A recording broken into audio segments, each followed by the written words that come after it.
sementes douradas. É importante saber o que são sementes douradas e como os devemos fazer para semeá-las, para colhermos os frutos dourados.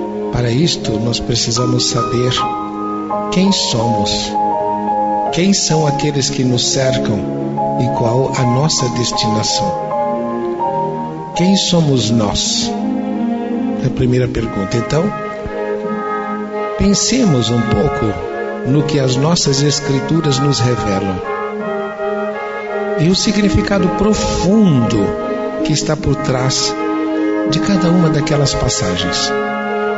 A primeira coisa, o mais importante, é sabermos que a nossa escritura começa dizendo que no início era o caos e que Deus é como se vagasse sobre um abismo. E aí ele diz que haja luz e a luz se faça. Então, vejam, que haja luz e a luz se faça. Quando Kardec pergunta para os espíritos o que é Deus, eles respondem: inteligência suprema do universo, causa primária de todas as coisas. Então, que haja luz. Ele é a causa da luz. Mas acontece que só pode gerar luz quem é luz.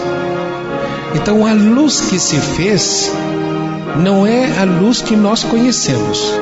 Então, quando ele diz que haja luz e a luz se fez, ou seja, poderia dizer assim, que se manifeste a luz que eu sou, que venha para o externo, que seja visível, e a luz se fez. Nós ainda não vemos esta luz. Depois ele diz assim, num determinado dia ele fez os luminares, um para o dia, outro para a noite, o sol e a lua, que refletem luz. Não é aquela primeira luz, já é outra luz. E depois, nós somos capazes de ver aquela luz, que não é, veja, já é uma luz terceira. A luz do sol já é uma luz terceira. E nós conhecemos uma luz como esta, que já é uma luz quarta. Então, quando Jesus diz assim, Deus é luz, se estiverdes na luz como Ele na luz está, sereis fraternos uns com os outros, sereis fraternos, sereis como irmãos, frater, irmão, uns com os outros, significa, quando fordes capaz de vos identificardes com a luz que está em vós, sereis fraternos uns com os outros. Ou seja, quando manifestardes o Deus que está em você e que é luz, sereis fraternos uns com os outros. Quando descobrirdes o que eu vos digo, vós sois deuses e o reino de Deus está dentro de vós, sereis fraternos uns com os outros. Se fordes fraternos uns com os outros serão fraternos contigo. Então havereis de viver todos indistintamente como irmãos. Como? Manifestando a luz que está em cada um. Como é que você vai fazer para manifestar essa luz? É a jornada que nós fazemos. Depois que Deus cria os luminares, cria os animais, cria as plantas, separa céu e terra, separa terra e água, cria os mares, cria a parte seca, Ele vai criando e todos os dias Ele faz uma auditoria daquilo que Ele criou e chega à conclusão que a sua obra é boa. No quinto dia, primeiro dia a sua obra é boa, segundo a sua obra é boa, terceiro a sua obra é boa, quarto a sua obra é boa, quinto Ele conclui que a sua obra é boa, e no sexto dia Deus diz, façamos o homem. E diz lá, e Deus fez o homem, a sua imagem e semelhança os criou, macho e fêmea os criou. Atentem bem, e Deus fez o homem, a sua imagem e semelhança os criou, macho e fêmea os criou. Aquilo que nós chamamos de princípio inteligente, e que se pluraliza em mim e em você, em cada um de nós, o múltiplo, o criou, os criou.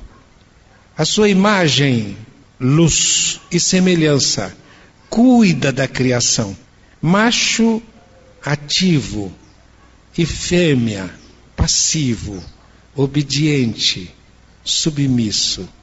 Cada um de nós trazemos isto na nossa intrinsidade, na nossa condição última. Nós trazemos isso, somos isto. E aí vem outra vez a auditoria. E Deus olhou para a sua obra, daquele dia, o sexto em que Ele nos criou, e diz assim, e Ele viu que a sua obra era muito boa. Então, quando Ele nos criou, quando criou a mim, criou a você, Ele conclui que a criação, que a obra daquele dia foi muito boa. Será que temos o direito de pensar diferente dele? Que eu não sou muito bom? Ou que você não é muito bom? Será que eu tenho o direito de pensar que eu não sou uma coisa muito boa? E que o meu semelhante é uma coisa muito boa? Como é que eu posso julgar alguém como não bom, se desde o início está escrito que foi uma coisa muito boa?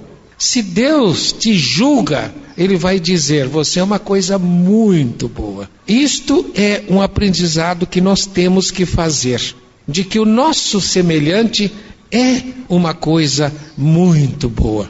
O que significa eu descobrir que o outro é uma coisa muito boa? Significa ver a essência dele. A essência é o quê? Luz. Luz. Vós sois deuses, Deus é luz. Quando perguntaram a Kardec, ou melhor, quando Kardec perguntou aos espíritos qual a forma do espírito, os espíritos responderam, o espírito não tem forma. Mas se quiserdes imaginar uma forma, podeis imaginar uma chama. Diz lá, une flamme, no original em francês. Uma chama, uma chispa. Por que nós falamos nos centros espíritas em centelha divina?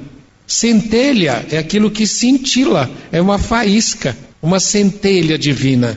Falamos em mônada, uma palavra mais complexa, mas centelha divina, eu acho lindo. Sabe cada um de vocês que cada um de vocês é uma centelha divina? Como é que vocês podem lidar com essa realidade? Com esse conhecimento, vocês dizem assim, eu sou uma centelha divina. Eu sou uma centelha divina.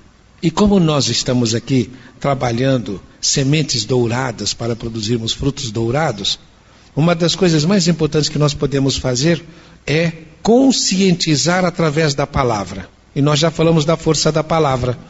No princípio era o verbo e o verbo se fez Deus, o verbo se fez carne e habitou entre nós. Nós já sabemos da força da palavra. Eu vou brincar com vocês o tempo inteiro com a palavra. Agora vocês vão repetir comigo. Eu sou. Eu sou. O que sou. O que sou. O que sempre fui. O que sempre serei. Esses terminaram de definir a palavra Yed-Ho-Veh em hebraico, que quer dizer Jeová, que quer dizer eu sou, o que fui, o que sempre serei. Eu sou Deus. Vocês terminaram de dizer eu sou Deus. Então agora eu quero que vocês repitam outra vez. Eu sou uma centelha divina. Ótimo, vocês terminaram de semear. Né? Vocês são centelha divina e isso vai se manifestar. Né? Isso é a semente dourada para produzir o fruto mais dourado que vocês possam imaginar. A realidade de cada um de nós. Centelha divina. Perceberam? Depois que Deus nos faz centelha divina e que Ele acha que fez uma coisa muito boa, Ele vai nos dar poderes. Então Ele nos dá poder sobre os animais da terra. Os animais da terra representam a nossa fisicidade, porque nós somos feitos de matéria física. Então, representam a nossa parte física, isso que nós temos. Representa o nosso comportamento. Você precisa dominar o seu corpo, os bichos que existem em cada um de nós. Nós precisamos dominar o urso que existe em cada um de nós. Precisamos dominar a onça. A gente fala assim, é uma onça que está lá em casa, né? Não é assim que nós falamos? Nós não chamamos o outro de jararaca? principalmente a sogra, né? Jararaca, onça. Você é um animal, é um cavalo. Será que nós podemos dominar o nosso zoo interno? Quando nós formos capazes de termos esse domínio sobre os animais, é tão fácil você dominar um cavalo. Um dia desses, eu não sei se é um filme ou se é um documentário, que passou de um camarada que ele domina os cavalos, né? Amansa os cavalos com carinho, não é batendo, né, é conversando com o cavalo. Eu falei, meu Deus do céu, que mensagem fantástica esse cara está passando, né? Nós precisamos fazer isso com a nossa cavalaria interna e precisamos fazer isso com todos os bichos. Nós somos capazes de amestrar qualquer animal para trabalhar no circo, para andar em cima da bola, o cachorrinho para pular dentro do aro de fogo. Mas você é capaz de domesticar o bicho que existe em você? De fazer esse bicho que existe em você comer na sua mão e ser seu amigo e você cuidar bem dele? Deus deu esse poder, mas você precisa realizá-lo. É uma tarefa. Deus deu também um poder a você de cuidar dos animais das águas. Os animais das águas são as emoções, a nossa parte água, nossa parte emocional. E é interessante que no peso do nosso corpo, se você pesar 100 quilos, 70 a 80 quilos são de água. Significa também, a nível mais intrínseco, mais essencial, nós somos muito emoção. Somos muito emoção. Então você precisa também dominar os animais das águas. Significa você dominar as suas emoções. Não é você amestrar focas, nem golfinhos, nem tubarão, nem nada disso. Nem enguia, nem nada disso. É você dominar a sua emoção para fazer com que essas emoções sejam perfeitas. Se você for capaz de dominar as emoções, então você terá ganho substancialmente uma força muito grande para viver de maneira adequada. Mas depois você tem que dominar os animais dos ares. Dominar os animais dos ares é você ter controle dos seus pensamentos. Não é você dominar os bichos que voam. Como um dia desse eu assisti um filme, que um lugar aí, não sei se é na Tailândia, onde existe um grupo de pessoas que eles vivem de pesca. Então o que eles fazem? Eles pegam o martim pescador, que é uma ave, fica lá olhando o ninho da ave. Vai lá o martim pescador, põe os ovos e eles ficam olhando. E o pescador fica tomando conta. Quando o ovo começa a se quebrar, que o bichinho vai nascer, ele rouba um ovo ou 2 ou 3 do ninho da ave fêmea. E ele deixa o bichinho nascer no colo dele, no peito dele. Cuida do bichinho, aquece e tal, etc. E o bichinho fica achando que o pescador é a mãe. E aí ele treina o bichinho. E esse bicho ele vai pegar com aquele barco, vai o bicho assim, e vai buscar o peixe para ele. E vai buscar. Aí ele pega, dá mais um reforço lá para o animal e fica. Ele cria um pescador hábil para ele, não precisa de anzol. Ele vai lá e pega. Quer dizer, isso é dominar os animais dos ares. E aquele que é capaz de amestrar o condor ou o falcão para ir buscar qualquer coisa e trazer para ele? É fácil você amestrar animais dos ares, mas é muito difícil você controlar os seus pensamentos. E é isso que você tem que fazer. Agora, essa briga, animais dos ares, animais das águas, animais da terra. Quem é que quer que você, os animais dos ares em você, tem algum poder sem os animais da terra? Não tem. Os animais das águas têm algum poder sem os animais da terra? Não tem. O que são os animais da terra? O seu corpo, a sua parte física. O que são os animais das águas? As suas emoções, a sua parte emocional. E os animais dos ares, os seus pensamentos. Olha, aquilo que você pensa, aquilo que você sente, não vale nada se você não faz, sem o corpo físico. Isso é o objeto de um DVD, de uma palestra que eu gravei exatamente sobre isso. O juiz interior, a lei de Deus na consciência do homem. Que você pensa O pensar está voltado para o espiritual. Todo o espiritual em você está focado no pensar. Quando Jesus diz assim, conhecereis a verdade, ela vos libertará. É no conhecimento. Agora, o sentir, o mundo está focado no seu sentir. O mundo está dizendo, isso é gostoso, faça isso que é gostoso. E o pensar está dizendo, não faça que você se ferra. Então tem uma briga dentro de nós. É por isso que é o juiz interior. Por quê? O poder de pensar e o poder de sentir, eu chamo de poderes meramente deliberativos. Porque o poder executivo é com o agir. E o agir é o corpo. Então nós temos que ter um controle sobre o corpo. Você controlar o corpo é você ter controle dos 5 grandes. Vocês sabem o que são os 5 grandes? As pernas, os braços e a boca. Se você controla aonde você vai, as pernas, o que você faz, os braços, e a boca, o que entra e sai, você tem quase que controle da sua vida. E esse é o desafio de viver, é você assumir esse controle. O controle dos 5 grandes, ou seja, você assumir o controle do comportamento. E você precisa disso, de assumir esse controle desse comportamento. Ora, como é que, se Deus te deu esse poder, como é que isso se manifesta em você? Como é que se manifesta em cada um de nós? Agora, vem uma partezinha meio chata da história, para nós nos prepararmos para usarmos os nossos arados, a nossa semeadora, né, maquininha de plantar, nossas plantadoras, as enxadas, para nós podermos fazer uma boa semeadura.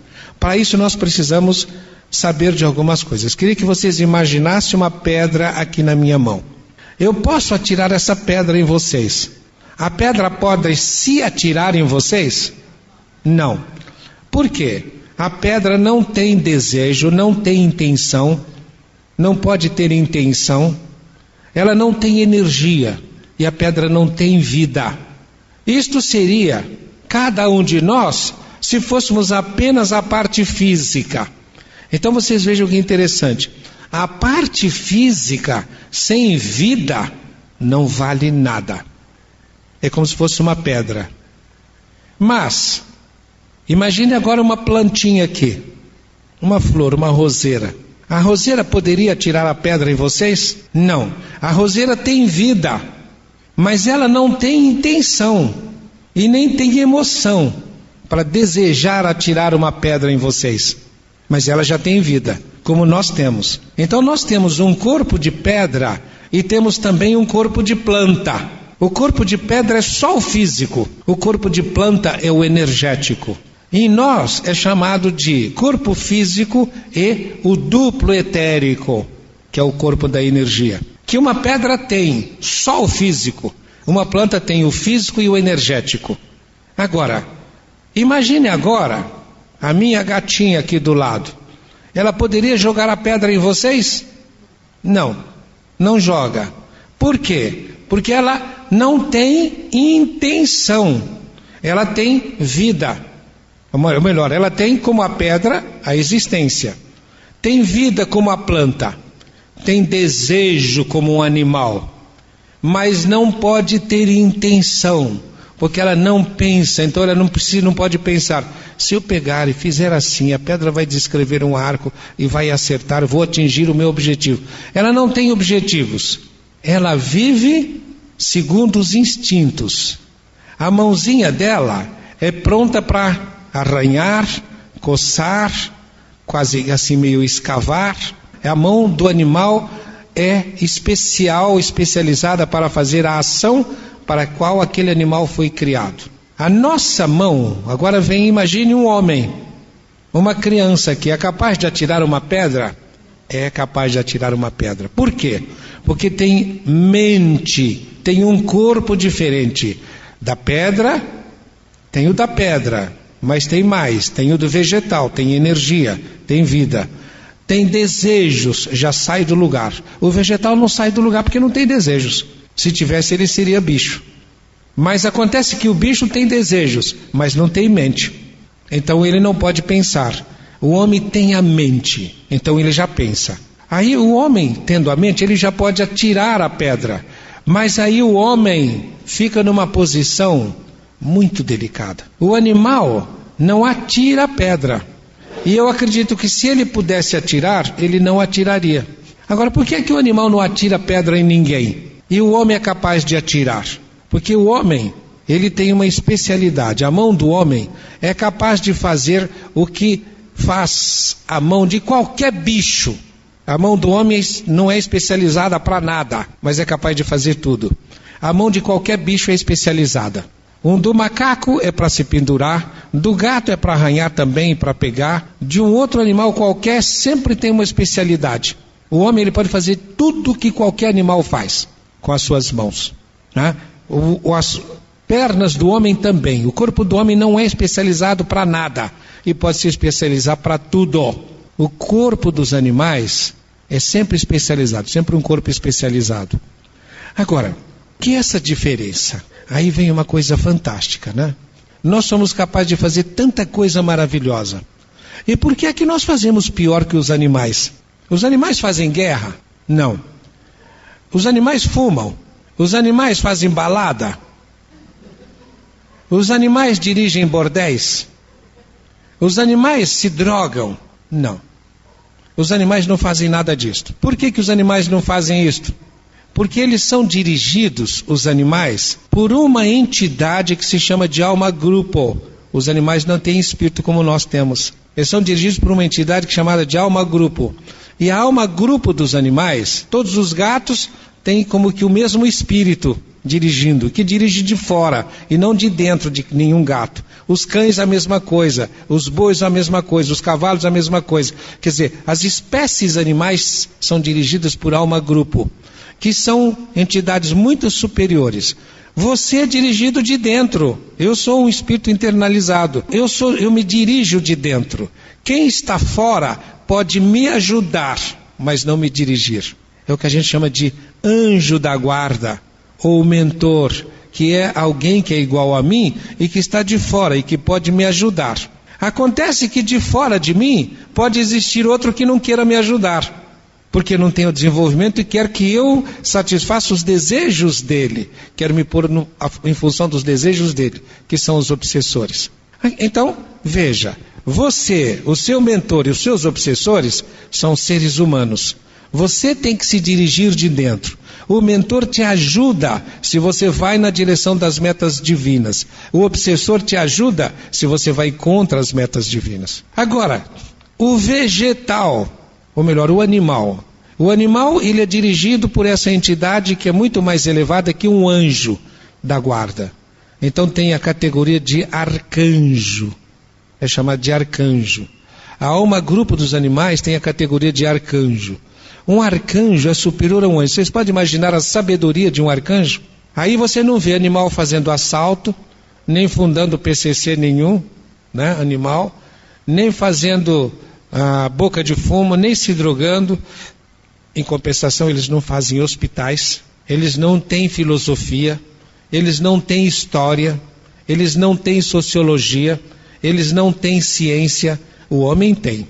Significa, o homem pode fazer muito mais do que os animais, porque tem uma mente, mas pode fazer muito menos e pior do que os animais, exatamente porque tem a mente e não tem a sabedoria do arcanjo. Então o nosso desafio é nós nos opormos àquilo que não é do arcanjo.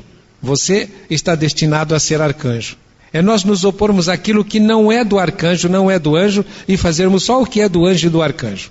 Aí nós estaremos semeando sementes douradas para colhermos frutos dourados. E o vegetal? O vegetal também tem alma-grupo. A alma-grupo dos vegetais é de uma categoria superior à dos arcanjos. É chamado de arqueus na literatura esotérica. Arqueus. Muito mais elevados. Então veja, a entidade que dirige o reino animal é muito mais elevada do que a entidade que dirige o reino humano. A que dirige o reino vegetal muito mais elevada do que aquela que dirige o reino animal. E a pedra? E o mineral? Será que tem uma entidade que a dirige? É chamada de Iezuai. Iezuai com H. Iezuai na literatura esotérica, na literatura espiritualista. Iezuai. Ou seja, o nosso mundo físico tem também uma direção. mas com uma energia muito mais elevada, uma sabedoria, uma qualidade muito mais elevada a do que de um arqueu, muito mais elevada que um arcanjo. A história do centésimo macaco. Quem aqui ouviu falar da história do centésimo macaco? Ninguém. O centésimo macaco é o seguinte, né? Isso é de pesquisa de sociologia, de espiritualismo, de física, de ciência, que uns japoneses, os cientistas japoneses faziam uma pesquisa com macacos numa ilha do Japão. O Japão é um conjunto de ilhas, né? Então numa dessas ilhas tinha muitos macacos, e eles faziam uma pesquisa, eles atiravam batatas para os macacos na praia. E estava lá analisando o comportamento dos macacos. E os macacos, eles queriam saber se os macacos brigavam por causa da batata, o que os macacos faziam. E os macacos se limitavam a pegar a batata e comer aquela batata cheia de areia, e comiam a batata com areia e tudo. Mas acontece como eles estavam na praia, volta e meia, eles entravam na praia e a água da praia batia na batata e aí o macaco comia a batata lavada. Um dia eles perceberam que uma macaca ficou parada. Olha só que coisa. Uma macaca ficou parada quando ela entrou e bateu a água na batata, ela mordeu a batata, olhou para a batata e ficou parada. Aí comeu a batata, pegou outra batata e lavou a batata. E comeu a batata, como que meio em êxtase.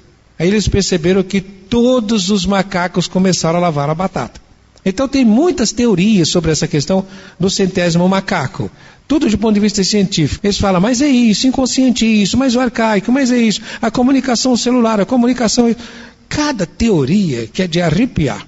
Tudo porque eles não conhecem essa história da alma grupo. Aí eles ficaram mais espantados ainda, quando eles pegaram e foram com os barcos jogar batata numa outra praia, que não tinha nada a ver com aquela praia anterior.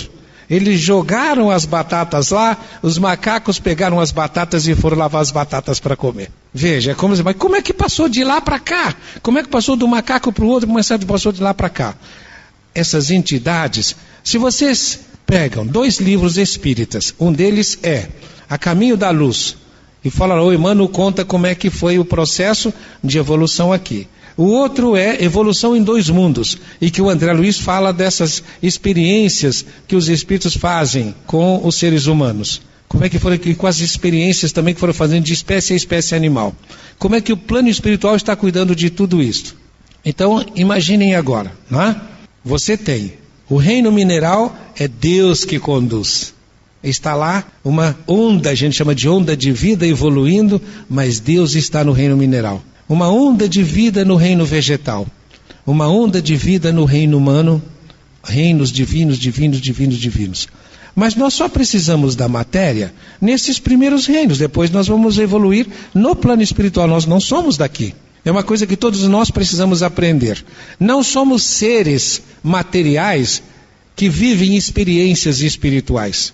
Nós somos seres espirituais que vivem uma experiência material aqui do mundo. Vocês sabiam que vocês não estão no flor de lis? Vocês estão no plano espiritual. Estão no plano espiritual. E o corpo está no flor de lis.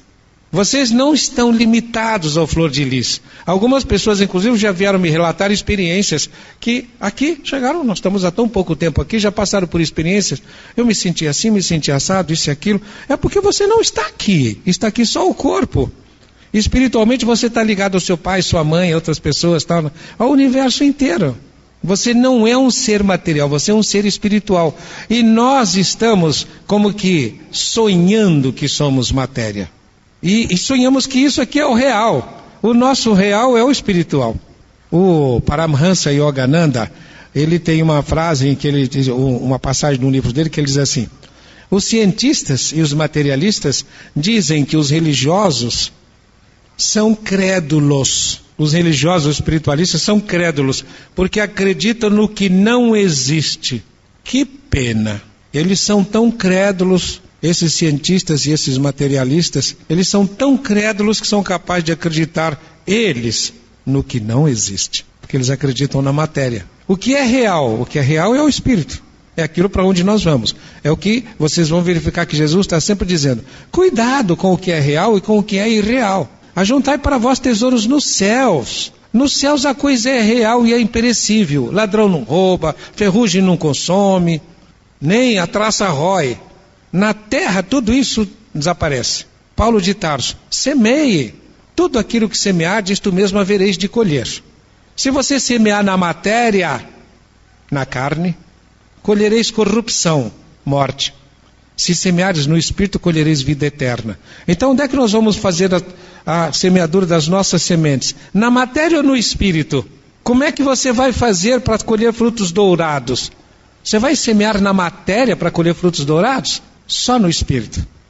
Agora, quando você semeia na matéria, você colhe o que perece. E você colhe o que perece, qual é o fruto de você semear o que perece? O fruto de você semear o perecível é a dor, é o sofrimento. Que te leva a quê? Qual a importância? Então, tudo aquilo que você semeia tem uma importância. Até aquilo que você semeia e que é material. Quando você semeia e colhe frutos da matéria, você semeia na carne, vai colher corrupção, o que morre. Olha, o que é que tem que morrer em você? A ignorância. Né? A ignorância que te prende a quê? Te prende à morte, te prende ao perecível, te prende ao que vai passar. Se você quer frutos dourados, tem que semear no imperecível, no Espírito. E como é que você vai fazer isto? Aprendendo. Você vai ter que aprender a semear no Espírito. Como é que você aprende?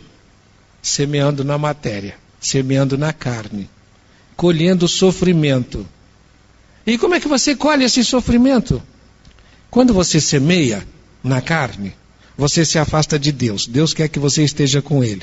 Amarás ao Senhor teu Deus sobre todas as coisas e ao próximo como a ti mesmo. Você não pode amar o próximo de maneira diferente daquela que você se ama. E nem pode amar a Deus de maneira diferente dessa de ser sobre todas as coisas. Não é mandamento, é disposição. Você não pode fazer de maneira diferente. Você vai amar a Deus sobre todas as coisas, queira ou não. Ao amar o próximo como a ti mesmo, queira ou não. É só assim que você é capaz de fazer. Então você pega e começa a amar o próximo de maneira diferente. Não pode fazer de maneira diferente, então vem o sofrimento. E o sofrimento vai te trazer o quê? Consciência. Então você sai da ignorância. É isso que significa: conhecereis a verdade e ela vos libertará. Vai libertar de quê? Da ignorância e da dependência de alguma coisa que é perecível. É por isso que está nos 10 mandamentos. O primeiro deles: eu sou o Senhor teu Deus. Sou eu quem te tira da limitação. Sou eu quem te tira da escravidão. Sou eu quem tapa o buraco que existe em você. Sou eu quem resolve a sua carência existencial. Sou eu quem tira você da escravidão do Egito. Egito quer dizer limitação. Sou eu quem sou capaz de fazer você superar a sua limitação. Então, ame-me acima de todas as coisas. Por que você vai fazer isso? Porque você é egoísta. E o egoísmo não é esta coisa que os seres humanos dizem. O egoísmo é a capacidade que você tem de estar em sintonia com aquilo que é essencial em você. E o que é essencial em você sou eu. É por isso que o Cristo disse: vós sois deuses. Então você há de se amar acima de todas as coisas, mas quando você fizer isto, você vai estar amando a mim. Só que você não pode se esquecer de que se você me ama em você, você vai me amar no seu semelhante, porque eu também estou lá. Então como é que você pode amar-me em você e não me amar fora de você? Você tem que me amar em todas as circunstâncias. Então você vai amar-me no seu semelhante, no gatinho, no bichinho de estimação, na planta que você cultiva, na terra que você cerca e que você diz que é sua. O universo inteiro é seu. Mas você vai ter que amar. Se você amar a Deus sobre todas as coisas, vocês não vão falar em ecologia, porque ela será natural na vida de vocês. Vocês estarão amando os semelhantes, não haverá guerra, não haverá nada. Não haverá mal-estar para o planeta, porque você vai cuidar de tudo. E não há como não amar o próximo como a si mesmo. Porque eu estou em você e estou no próximo.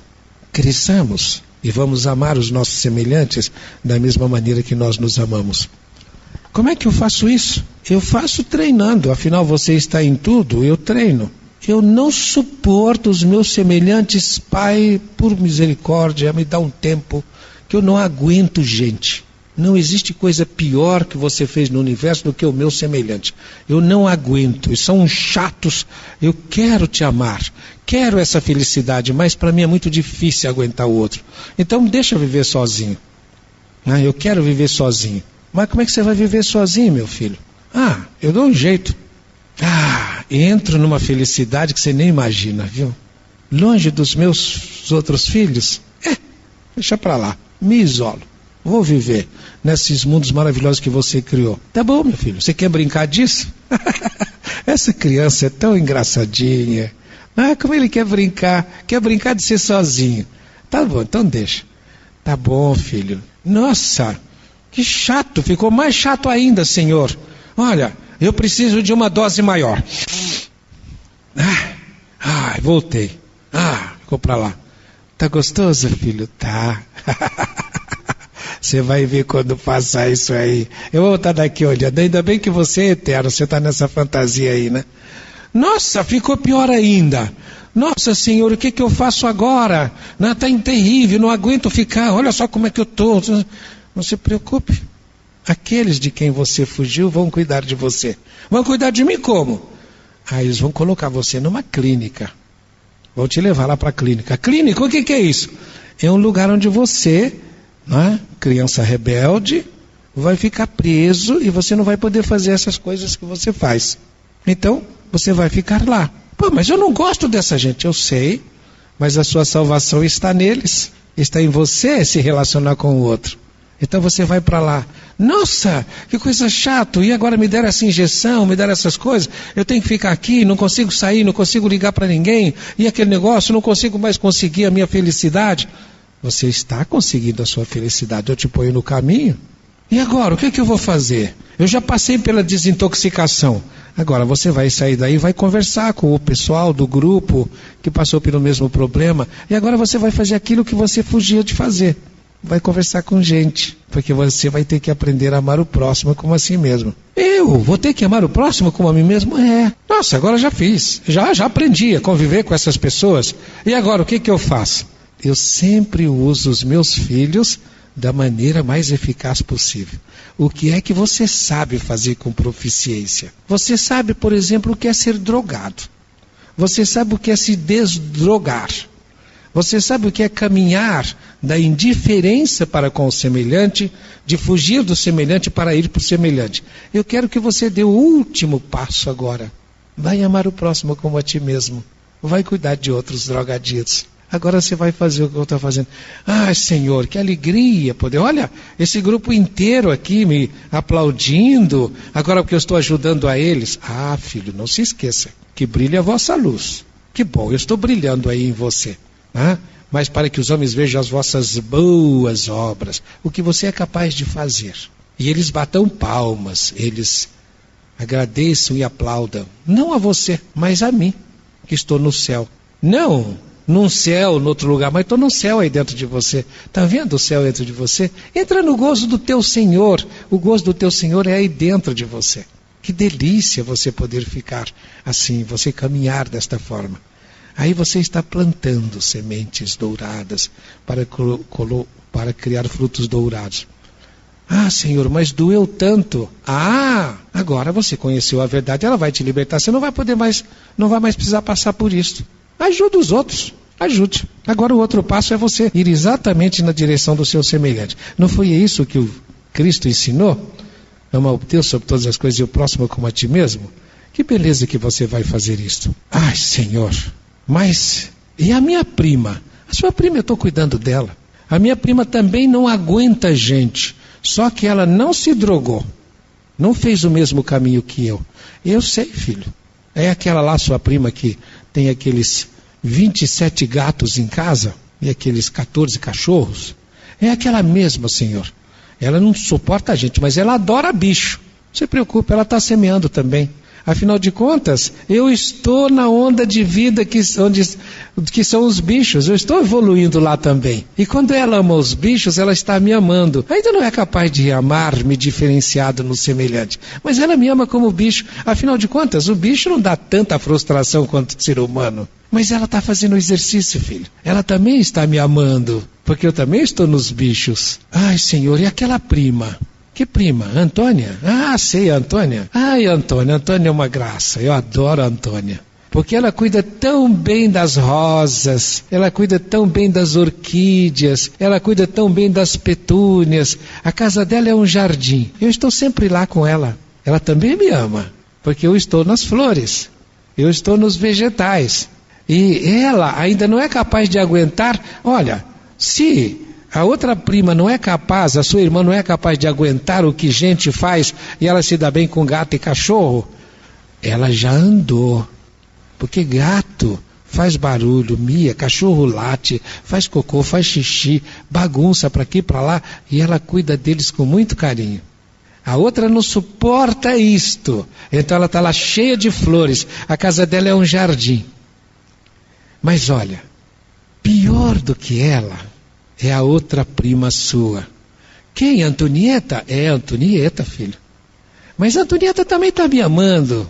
Aquelas prateleiras lá na casa dela, cheia de pedras, porque ela não suporta bicho, não suporta flor, não suporta gente, e ela adora mesmo é pedra, porque pedra não sai do lugar, não grita, não tem problema, não cria. Nossa, ela não tem que se preocupar, ela pode sair para balada, pode sair o bem que entender, tá entendendo? Porque a pedra não dá problema.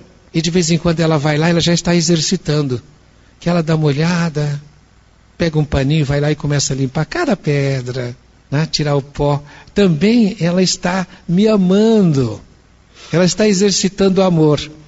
Depois eu vou dar vida para as pedras dela e as pedras vão virar flores e ela vai me amar nas flores. Depois eu vou dar vida e desejo para as flores e ela vai me amar nos bichos. E depois eu vou dar inteligência aos bichos e ela vai me amar nas pessoas. Só, filho, que quando ela me amar nas pessoas, ela vai ainda ter que sofrer. Mas eu estarei com ela, nunca vai estar sozinha. Ah, mas vai ter que sofrer por quê, Senhor? Ah, porque quando ela amar, veja, uma flor, ela vai querer que essa flor seja como se fosse uma pedra. Fique lá no cantinho, não crie nenhuma frustração para ela. Mas ela vai ter que aprender que tem que regar a flor, que tem que pôr a flor no sol. Ela vai ter que aprender que ela tem que se sacrificar pelo semelhante, nem que seja uma flor. Como ela começou a se sacrificar pela pedra fazendo aquela limpeza? E aí, ela vai, depois que ela faz a limpeza na pedra, já se sacrificou pelo semelhante. Aí ela vai aprender a pôr água na planta, a levar para o sol. Depois ela vai levar o cachorrinho a passear. Vai limpar a sujeira que ele faz. Vai comprar ração. Vai fazer comida. E o mais importante, ela vai desfrutar quando o cachorrinho puser a cabeça no colo dela e ela estiver passando a mão, ou senão quando ela estiver com o gato no colo. Aquela interação entre ela e eu que estou no bicho. Né? E depois ela vai crescer e vai começar a amar as pessoas. É claro que ela vai querer amar as pessoas como se fosse um bichinho de estimação.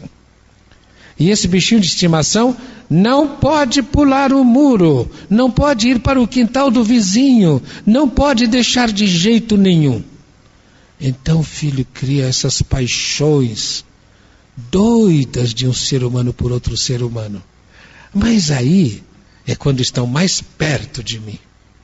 Porque vocês estão tão conscientes, e aí quando um ser humano abandona o outro, porque não quer fazer mais, né, a satisfação dos desejos daquele que é o apaixonado, ele diz assim, eu estou perdido, um pedaço de mim se foi, como é que eu vou viver sem ele ou sem ela? E aí eu vou aparecer lá no fundo da alma e gritar, lembra-te do primeiro mandamento? Eu sou o Senhor teu Deus. Sou eu quem te tira das limitações. Não é nem o cachorrinho, nem a petúnia, nem a margarida, nem a orquídea. nem o brilhante, nem a pérola, nem a safira. Não, nem pedra, nem vegetal, nem bicho, nem gente, sou eu. Mas eu te tiro das limitações se você me ofertar o seu amor por mim, no próximo como a ti mesmo. E se você descobrir que o próximo são as pessoas, os animais, as flores, as pedras, a natureza. Quando você for capaz de semear frutos de uma maneira ecológica, sabendo que eu estou em tudo, mas eu transcendo tudo, e que sou eu quem carrega o universo envolvido nesse amor que eu quero dar para vocês, e que vocês estão destinados a vir até mim. Vocês sofrem, eu não. Eu sou só felicidade. Vocês sofrem por se afastar de mim. Mas eu os atraio de uma maneira suprema. Vocês não podem resistir. Porque eu estou aí em vocês. Então quando vocês resistem, estão me agredindo. Então vocês experimentam o sofrimento de se sentirem longe de mim. E eu dentro de você grito, estou aqui, estou próximo. Você pode ser feliz. E aí você sofre, não porque esteja sofrendo realmente, mas porque está distante de mim, não me deixa aparecer. Você está achando que eu sou aquela limitação da outra pessoa, a limitação que um bichinho é, a limitação que uma flor é, a limitação que uma pedra é. Então eu quero que você me permita expressar-me em você. E quando eu me expressar em você, você será amor a se derramar sobre toda a natureza, sobre toda a minha criação. Ah, que delícia vai ser para você, porque para mim já é. Eu te amo nessa condição, e para mim não tem tempo. Eu estou na eternidade, eu não tenho pressa. Eu sou igual aquele pai que está com o filhinho na escola, que hoje, no dia da criança, dá brinquedos e tal, e brinca, e o pai fica assim, ai, como ele se delicia com essa coisa que é tão infantil. Mas, quando ele crescer, não vai mais brincar com isto, mas vai brincar com outras coisas, que para mim também são infantis. Ele vai brincar de cientista. Só que quando ele for brincar de cientista, infantilmente ele vai inventar bomba atômica, vai inventar um monte de besteira e tal. Mas não tem problema. No universo nada se destrói, tudo se transforma. E todos vão chegar a mim. Porque não haverá forma de caminhar sem que estejam na trilha que eu criei para cada um. Então, vocês vão descobrir uma coisa fantástica. O que vocês querem? A felicidade. E o que é a felicidade?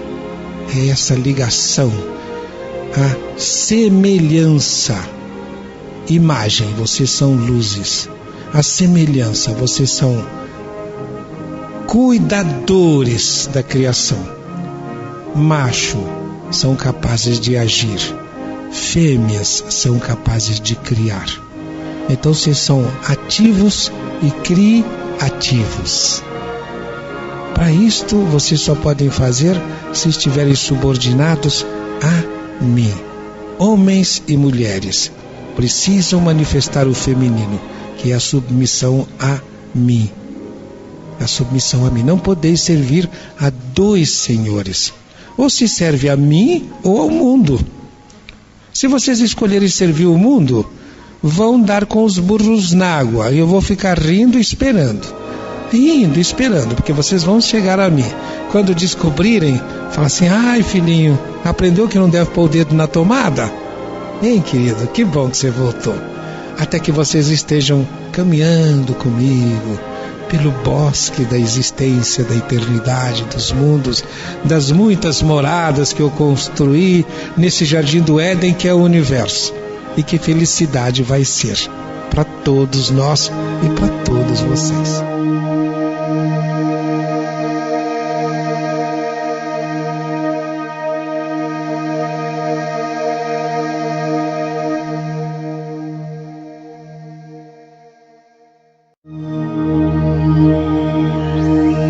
O que é semear sementes douradas. Acima de tudo, você saber que o outro é o seu canteiro. Nós ainda vamos explorar mais isto, né? O outro é o seu canteiro. Você, para semear bem, tem que semear no outro. E para semear bem no outro, precisa escolher bem a semente. E para escolher bem a semente, precisa ter as metas adequadas. Para ter as metas adequadas, precisa conhecer o Evangelho. E conhecer aquilo que o Cristo trouxe. O que é o inferno e o paraíso? É um estado de consciência? Ou é outra coisa? Tirem o não da vida de vocês. Pelas tuas palavras sereis justificados, pelas tuas palavras sereis condenados. Veja só, eu vou dizer para vocês, o céu e o inferno não são somente um estado de consciência. Se eu falo não, eu respondi sim ou não? Mas é ou não é? Se eu falo sim, eu respondi sim ou não? Aí, depende. Então não respondi, entenderam? Então faça a pergunta de maneira que o outro possa responder. É um estado de consciência? Sim. Não é um estado de consciência? Percebe? Se vocês colocam o não, criam uma ambiguidade. E isso é uma maneira de ser... Tirem o não da vida de vocês, vão procurando fazer o possível para tirar o não. Seja o teu falar sim, se sim, não, se não. O que passa disso é do maligno. Aprendam a fazer. É um estado de consciência. Veja, aquela mãe podia estar no paraíso, criado por aí, e ela estaria no inferno, porque estaria longe do filho. Perto do filho, ainda que no inferno, ela estaria no paraíso. Por quê? O estado interior dela, no contexto não interessa. Tá? Então foi exatamente o que eu respondi. É mesmo esse estado de consciência. Obrigado pela sua pergunta, Luzia, porque mostra, o inferno não é um lugar. Agora, o que é que você pode dizer? Onde é o paraíso? Por exemplo, o astral superior. Qual é a diferença de estar no astral superior e estar no astral inferior? Está no umbral. É que no umbral você está sofrendo. No astral superior você está gozando. E por que você sofre no astral inferior e goza no superior? Porque no superior você faz a vontade de Deus. No inferior você sofre as consequências de ter feito a própria vontade. No astral superior você goza o ter feito a vontade de Deus e você está no gozo do teu Senhor. É a festa de bodas. O casamento da alma com seu Criador. No astral inferior você sofre porque você fez a vontade do mundo. Não podeis servir a dois senhores, ou serve a Deus ou ao mundo. Serve o mundo é pecado. O salário do pecado é a morte. Então você vai para o astral inferior e lá você sofre as consequências do pecado. Sofre e dói. E aí você decide parar e vai ter que voltar para cá. Para isso você precisa de alguém que te ajude. Então aqueles que estão no astral superior vão te ajudar. Então vão te encaminhar amorosamente. Agora, aqueles que estão no astral superior agem de uma maneira muito especial. Olha a diferença. Você sai daqui e entra no umbral. Nós saímos daqui e vamos entrar lá no umbral. E no umbral, nós ficamos como nosso irmão André Luiz, com aquela turma atrás da gente. Pilantra, suicida.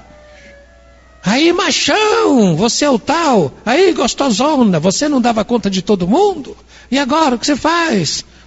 Nós ficamos lá com a turminha, que fica assim, pom, com o megafone na nossa orelha, mostrando assim, dá uma olhada aqui, né? Como se estivesse exibindo uma tela, um telão na nossa cara, dizendo, olha só o que você é.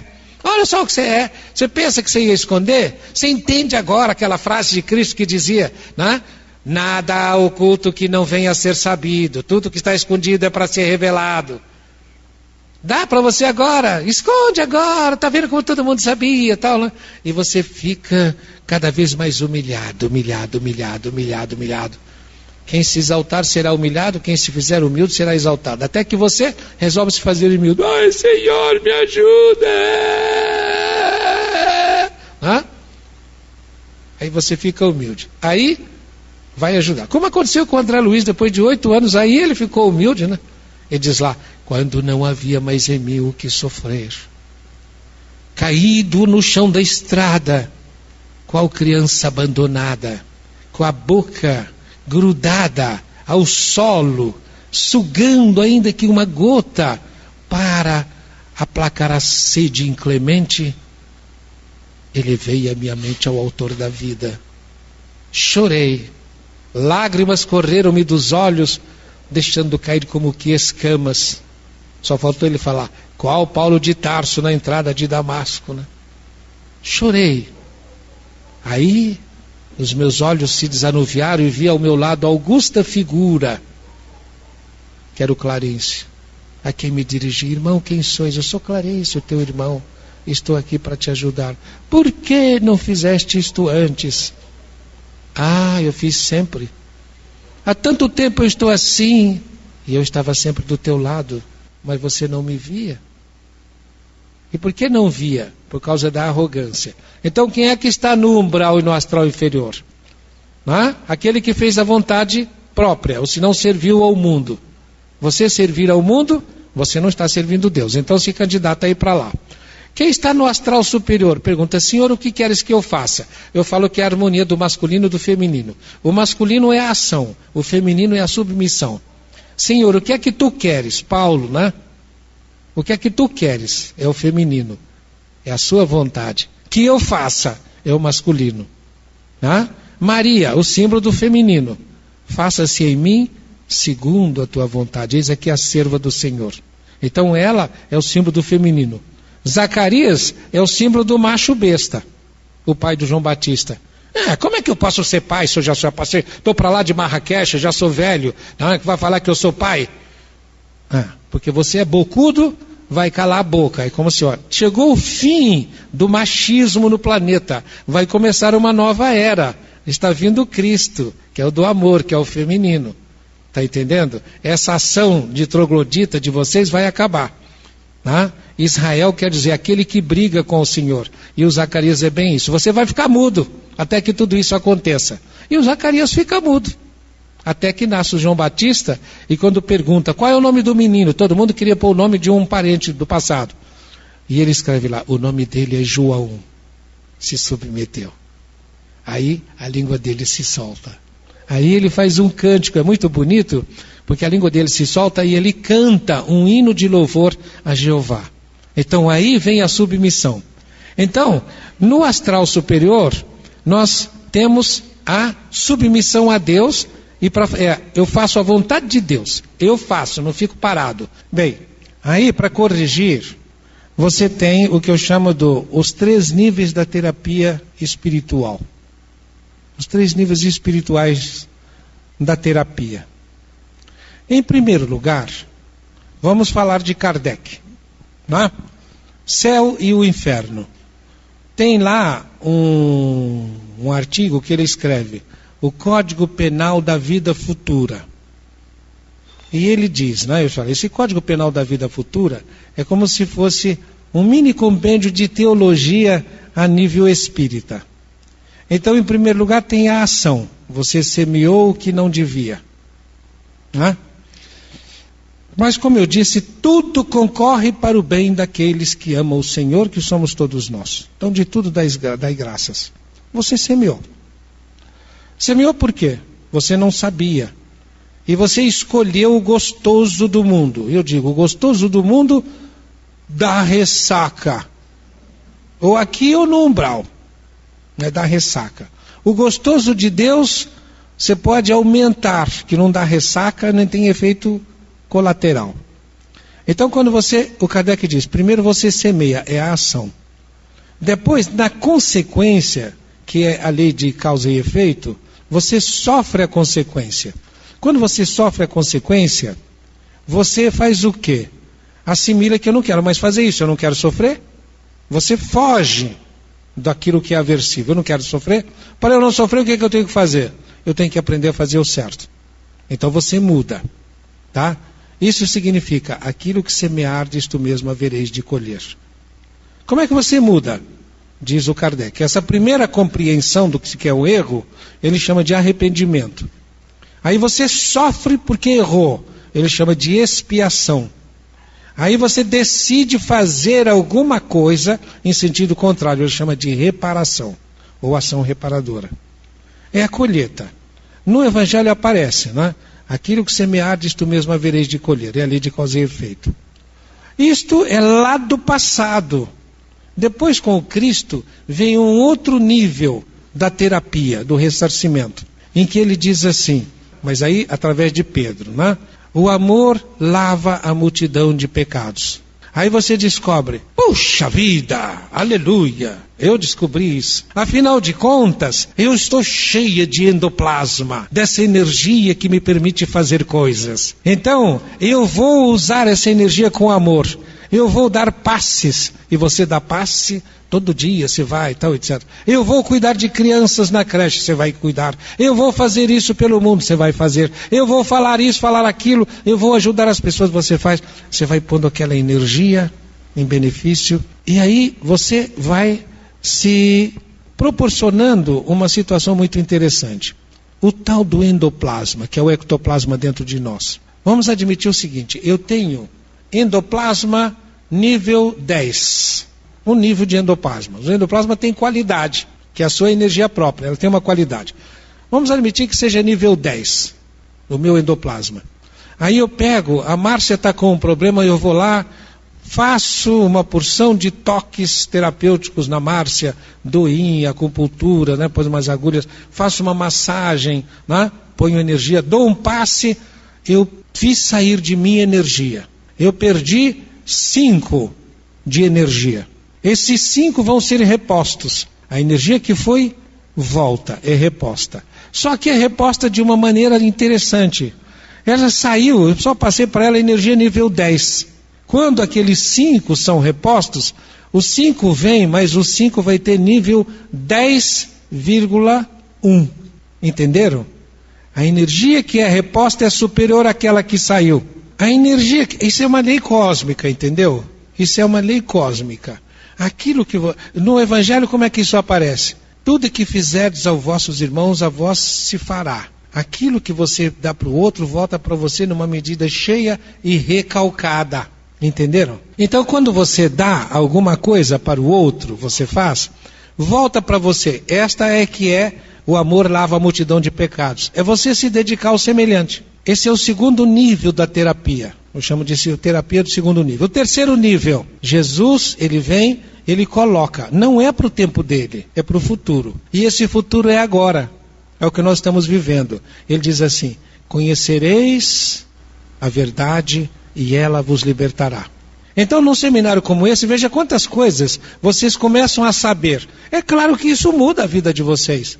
À medida que você pega um livro, né, e lê esse livro, que tem uma série de informações, você muda a sua vida quando você conhece coisas, né, verdades maiores, mais profundas. Você implementa a mudança na sua vida.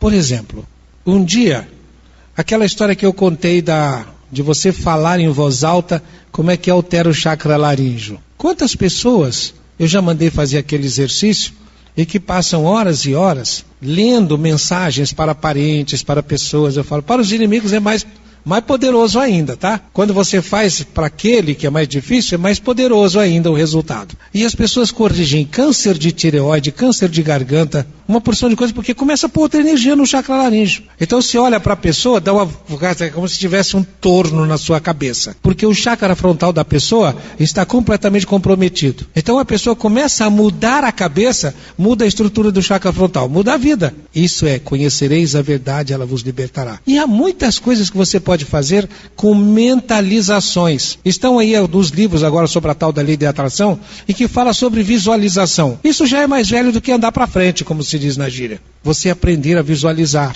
percebe? Aquilo que você tem na sua mente vai se manifestar na sua vida. Você vai atrair. O terceiro nível é esse, conhecereis a verdade, ela vos libertará. E eu digo sempre, há ainda um quarto nível.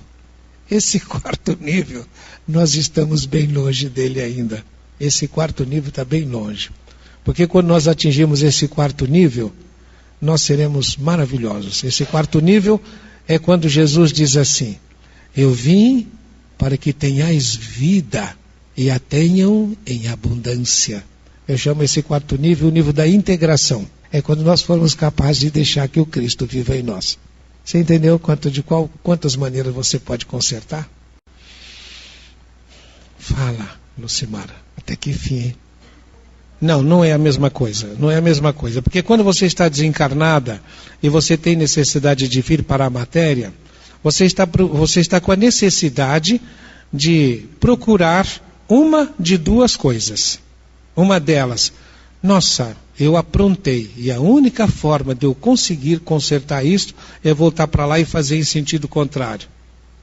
Esta é uma. E a outra, nossa, aqueles meus seres amados estão lá. Eu não preciso ir para lá, mas eu quero ir por amor. Entendeu? Então você vem aqui para ajudar as pessoas. Essas são uma de duas causas, né? Agora, quando você está aqui, tem aquilo que o Kardec chama de emancipação da alma. Emancipação da alma, que está no Livro dos Espíritos, que ele trata do sono, na hora que você vai dormir. A emancipação da alma. Quando você sai do corpo e vai para o plano espiritual. Ou seja, quando você sai da cadeia. Eu digo sempre que nós somos presos, somos presidiários, condenados. A prisão albergue é o contrário. Prisão albergue é o preso que fica na cadeia durante a noite e durante o dia ele sai e vai para casa, vai para o trabalho, faz opção de coisa. E de noite ele volta para a cadeia. A Maria Teresa, se estivesse aqui, ela estaria gritando: oi, lindo! De noite o preso volta para a cadeia. Nós somos o contrário. De dia nós estamos na cadeia e de noite saímos. Mas acontece que, muitas vezes, a nossa ligação com a matéria, ela pode ser frágil, por duas razões. Uma delas, porque você tem muita evolução e você usa isso aqui de uma maneira a não se prender. Então você fica bem focada no plano espiritual. Então, o que acontece, né? Então nós estamos encarnados, ou eu não estou encarnado, mas não estou ligando muito para isso aqui.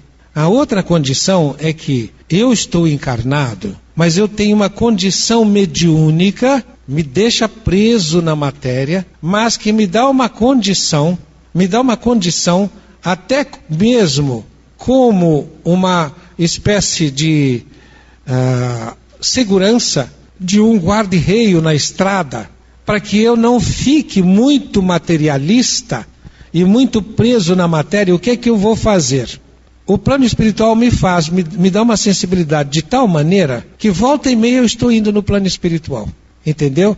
É como dizer assim: olha, não se esqueça, você não é daí. Existe uma realidade diferente dessa. Se isso acontece com você, você está sendo convidada a dar atenção para os aspectos espirituais da sua vida. O que com certeza já acontece, senão você não estaria nesse seminário. Então, olha como é que ela relata. Ela diz: materializado ali.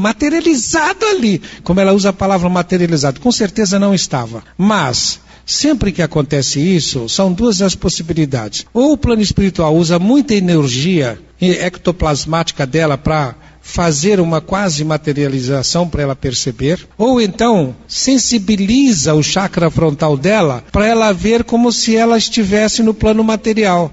Então aquilo que é espiritual ela vê quase como se fosse material. Ou as duas coisas, usa energia para fazer uma semi-materialização e faz uma sensibilização do olho interno para que ela veja aquela semi-materialização.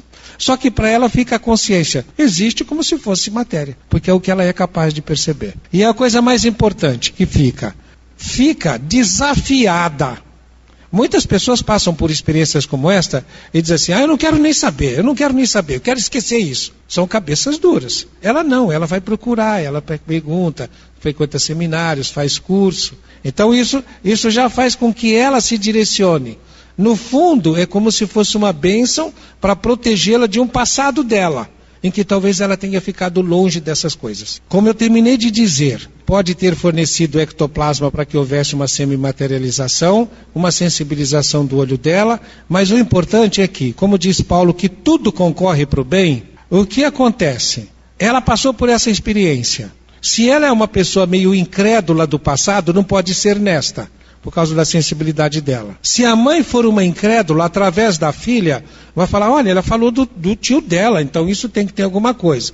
Então, todos começam a se mobilizar numa direção. Às custas de quê? De um suicídio. Tudo concorre para o bem. E eu digo sempre, Deus faz o melhor com aquilo que nós fazemos e que parece o pior. Aí, dizem vocês, né? Dizemos nós, Deus escreve direito por linhas tortas. Aí me contaram, eu não assisti o filme, não tive chance até hoje, no filme Deus é Brasileiro, que um personagem lá, que está conversando com Deus para lá, para cá, né?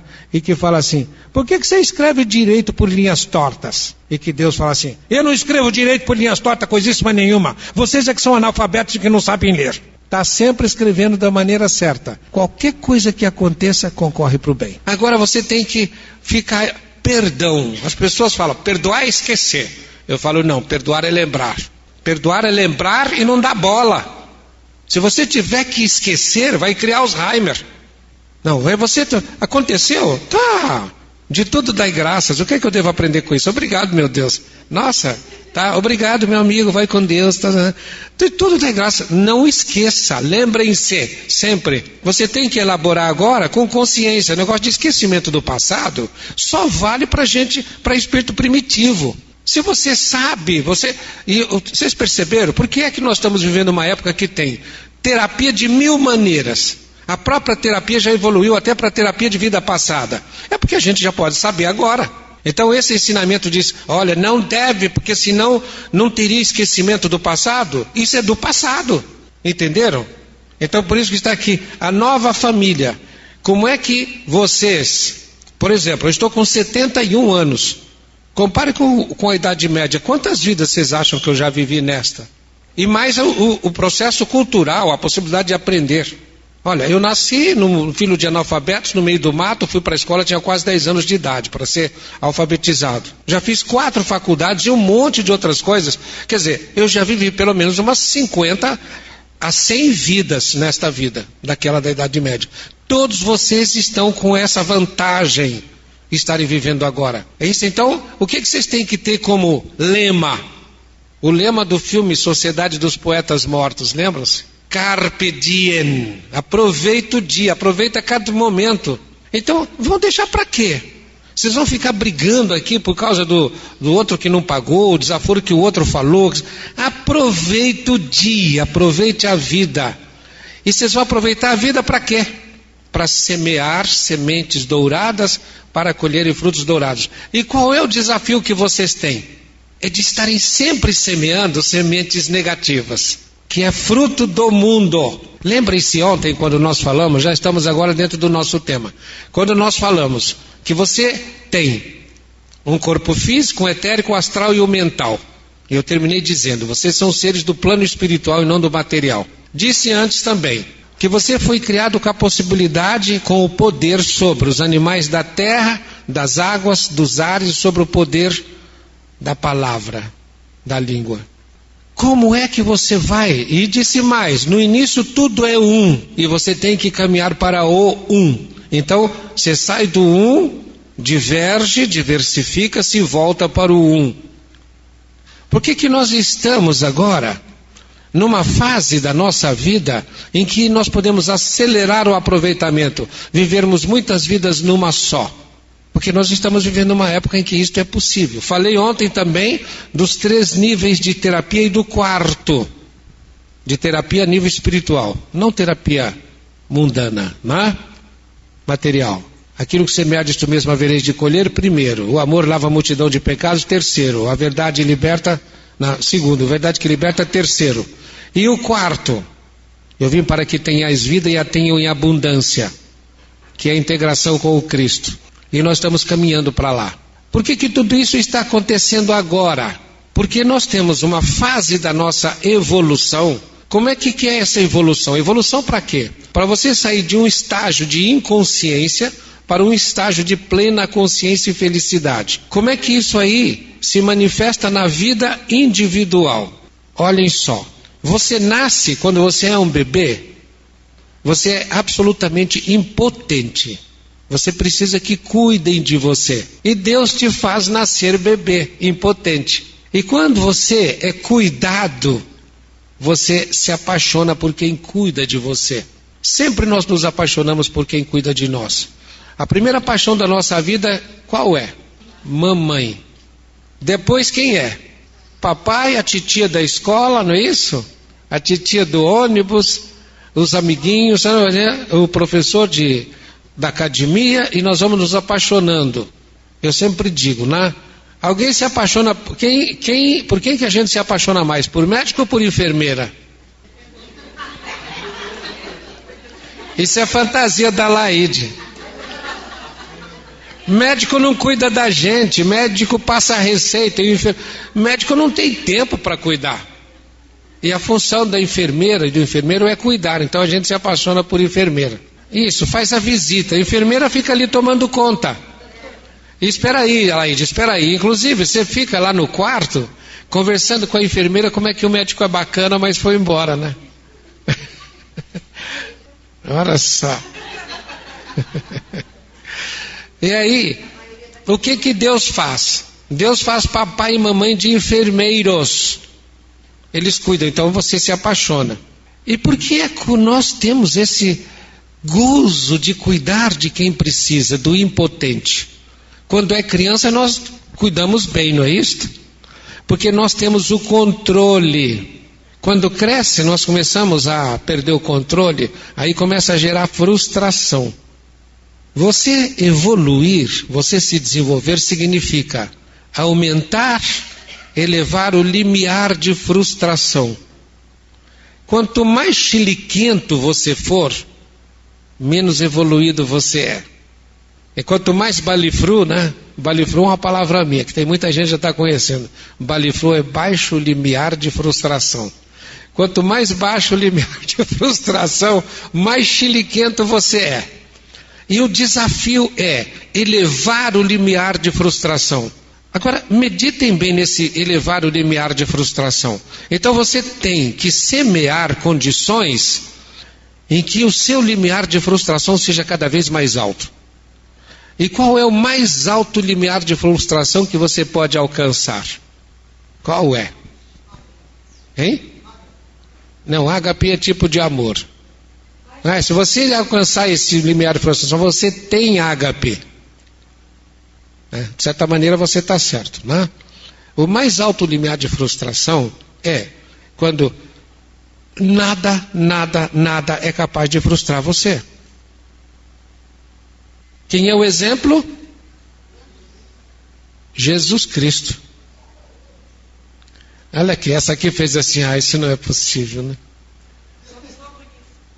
Eu vou dizer uma coisa. Ele disse assim, isto que eu faço, vós o fareis e ainda mais. Vós sois deuses. O reino de Deus está dentro de vós. Isso que eu faço, vós o fareis e ainda mais. Agora, como é que você pode elevar esse limiar de frustração a esse nível? Para isso você tem que fazer o quê? Olhem só. Oferecer o outro lado da face. É fácil? Então tenham isto como meta. Uma semente, disso uma meta, uma semente. Ser capaz de oferecer o outro lado da face. Andar uma segunda milha é fácil? A gente fica frustrado se alguém empurra, né? E lá diz, se o adversário quer que você ande uma milha, ande duas. Ofereça o outro lado da face. Se te bate no lado da face, ofereça o outro.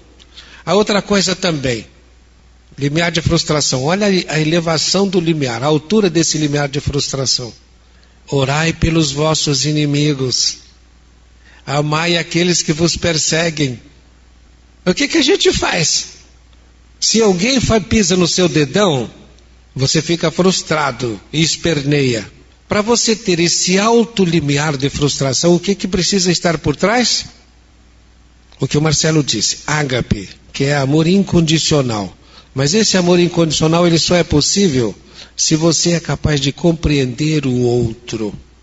E como é que você compreende o outro? Onde é que está o exemplo da compreensão do outro? Compreender que o outro está também num processo de evolução. E se ele está fazendo alguma coisa que é inadequada, é por quê? Porque ele ainda não sabe. Você pode perfeitamente dizer, pai, perdoa-lhes, eles não sabem o que fazem. Entendeu só? Pai, eles não sabem o que fazem. Então você não precisa se frustrar com o que o outro está fazendo, porque o outro não sabe o que faz.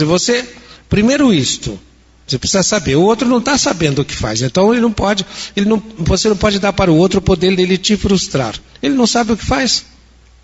Se você se frustrar, é porque você também não sabe o que faz. Você está querendo que o outro seja aquilo que você quer. O Paulo ditava: se eu vivesse para servir aos homens, não serviria o Cristo. Se eu vivesse para servir aos homens, não serviria o Cristo. Por quê? Os juízos de Deus são loucura para os homens. Então, primeiro isto. E segundo, saber que o outro não sabe o que faz. E a outra coisa, que é essencial sabermos, o que nós terminamos ontem falando: nós somos seres espirituais. Nada vai nos afetar. O que pode te causar problema nessa vida? Qual é o maior problema que você pode ter? Você morrer. Não é isso? Algo acarretar sua morte. Seja doença, seja um evento qualquer causar sua morte. Mas você morre? Ninguém morre. Os nossos irmãos evangélicos, eles dizem o seguinte: reencarnação não é uma doutrina bíblica, porque está escrito: ao homem só é dado viver uma vez, depois do que vem o juízo. Sempre que me dizem isto, né? Alguns amigos evangélicos vêm e dizem: mas aquele negócio que está lá assim, é verdade, aquilo é verdade. A Bíblia não pode mentir, está certo, não mente, essa parte aí está perfeita. Mas se é só uma vez, como é que vocês falam em reencarnação? Eu falo: porque eu só vou morrer uma vez. Eu, Adão, só vou morrer uma vez. Mas eu, o espírito que está animando Adão, não vou morrer nunca. Ao homem material encarnado só é dado viver uma vez. Mas ao homem espiritual, isso nunca morre. Veja só, Jesus diz assim: temei aqueles que podem fazer perecer o corpo. Não temei aqueles que fazem perecer o corpo, mas aqueles que podem perder a alma. Perder, aquilo que perde pode ser achado, mas a alma não perece. E quando eu falo das duas criações, sempre tem uma tergiversação, uma sair pela tangente, né? Que duas criações?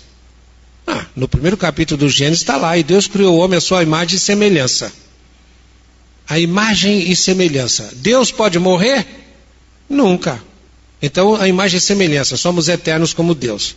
E depois, no segundo capítulo, está aí: diz: e Deus criou o homem do pó da terra, e insuflou nas suas narinas o sopro da vida. Então, essa segunda criação, o espírito colocado na matéria, Deus cria um corpo físico e põe o espírito, insufla o espírito. Esse homem da segunda criação morre uma vez só. Agora, o da primeira criação não morre nunca. Veja só o que o Cristo diz. Ele fala também dessas duas vidas, a material e a espiritual. Ele diz assim: quem ganhar a sua vida, perdê-la-á.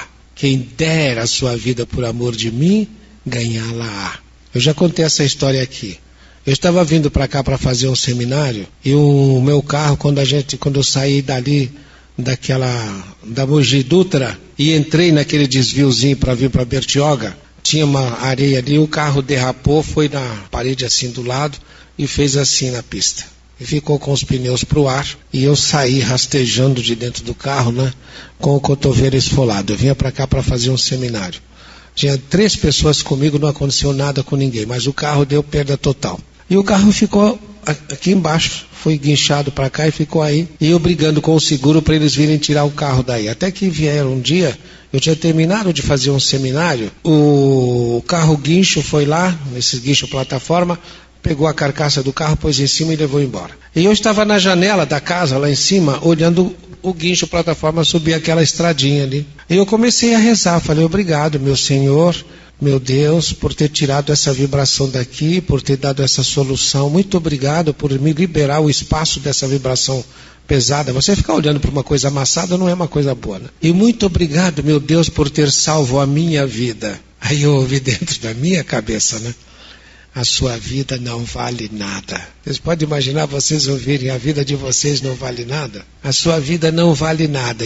Epa, como não? Se não vale nada, por que deu esse trabalho? Porque você vinha, ajuda. Eu tinha terminado de fazer o seminário e havia falado exatamente sobre isso. Quem ganhar a sua vida, perdê-la-á. Quem der a sua vida por amor de mim, ganha-la. Você Você deu a sua vida para cuidar dessas pessoas. Então você vinha para cá para cuidar dos outros. Você não estava atrás da sua vida, mas da vida dos outros. E de entregar a sua vida a mim. É por isso que ela foi salva. Porque se a vida fosse sua, não ia valer nada. Então, de certa maneira, não é só com a vida, entendeu? É com qualquer coisa. Eu já falei a história dos talentos. Tudo aquilo que você recebe e que você diz que é seu, é fruto da iniquidade. Nada é nosso, tudo é de Deus. Tudo é de Deus, nada é nosso. Aquilo que você diz que é seu, você está fazendo o papel de administrador infiel. Ah, isso aqui é meu. Não, é do patrão. Eu sempre digo, flor de lis é seu? Não, é de Deus. Está aqui para fazer trabalho. Tudo é de Deus. Tudo é de Deus. O corpo é seu? Esse corpo que você tem é seu? Se você pensa que é seu. Aí o que vem? Vem uma doença, leva, vem uma coisa, leva. E o avião da TAM cai, você vai embora. Nossa, sim. E aí nossa, por que morreu desse jeito? Aí diz, olha, ele está com um câncer e está em estado terminal. Coitado, né? O que preferiu, isso ou a morte da TAM? Depois o outro lá, ele ficou com o câncer, mas curou. Curou normalmente, ele se curou de muitas outras coisas. Porque é um redirecionamento de vida. Então tudo no universo concorre para o bem daqueles que amam o Senhor. Há alguém que não ame? Se o Deus está dentro de cada um? Então tudo concorre para o bem. Nós somos semeadores. Se você sai para semear, você não vai... Da palavra do semeador, para mim a frase mais importante é a primeira. O semeador saiu a semear. Sabe quem é o semeador que saiu a semear? Você. Cada um de nós somos os semeadores. O semeador saiu a semear. Uma parte da semente cai num terreno, outra no outro, mas não importa. O que importa é que o semeador não é engenheiro agrônomo. Ele não faz prospecção de solo. Esse solo presta, esse não presta, esse não presta. O semeador saiu a semear. E ele saiu a semear o quê? Qual é a principal semente que ele semeia? A principal semente que ele semeia é a semente que é o próprio semeador. O semeador é uma semente. Então você se semeia. Você se semeia. Como é que você se semeia? Você se semeia com aquilo que você é como pedra, como corpo. Você se semeia com o seu comportamento, com o que você faz com o seu corpo. Você se semeia com aquilo que você é emocionalmente. Você se semeia com o que você sente. Você se semeia com o que você pensa. Você se semeia com o que você fala. Perceberam? Não há uma possibilidade de você não estar semeando. O primeiro princípio da semântica geral é impossível não se comunicar. Jornalista, pessoal, linguistas, sabem muito disso, bem disso. É impossível não se comunicar. Eu não vou me comunicar, não quero saber nada de no mundo, não quero falar com ninguém. Eu não me comunico, já é uma comunicação. Eu me escondo, não quero falar nada com ninguém, já é uma mensagem, já é semente. A sua postura é uma semente. A sua maneira de falar é uma semente. O seu tom de voz é semente. O que você sente é semente. O seu rosto é semente. O seu sorriso é semente. E aquilo que você semeia, o universo te devolve. Imagine as pessoas que andam assim, O que estão semeando? Quem olha para elas reage com o quê? O universo devolve, imediatamente. Você sorri, o que o mundo faz para você? Por isso que ontem a sessão de piada superou a sessão de canto, né? Como é que nós podemos semear de maneira adequada? Pegando como modelo o principal semeador, aquele que tem o mais alto limiar de frustração.